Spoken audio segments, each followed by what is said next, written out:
Hi friends, ఈ రోజు భోగి పండుగ కదా. భోగి పండుగ రోజు ముగ్గులు వేసుకున్న తర్వాత ముగ్గులలో గొబ్బెమ్మలు పెడతారు. ఆ గొబ్బెమ్మలు ఎట్లా తయారు చేస్తారంటే ఆవు పేడతో చేస్తారు.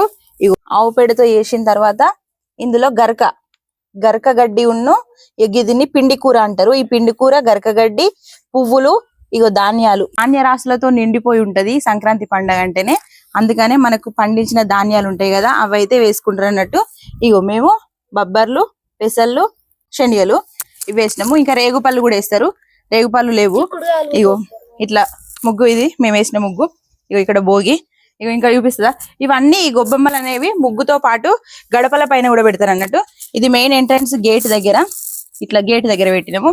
అన్ని గడపలకి పెట్టినాము. ఇట్లా పెట్టుకుంటారు భోగి పండుగ రోజు. సంక్రాంతి పండుగ రోజు 2 రోజులు ముగ్గులు వేసుకొని గొబ్బెమ్మలు పెట్టుకొని ఇట్లా అయితే ధాన్యాలు వేసుకుంటారు అన్నమాట. మీరు కూడా ఇట్లా వేసుకుంటారా? చేసుకుంటే మాత్రం ఖచ్చితంగా కామెంట్ చేయండి. ఈ ఆచారం ఎంతమందికి తెలుసో కూడా కామెంట్ చేయండి. ఓకేనా?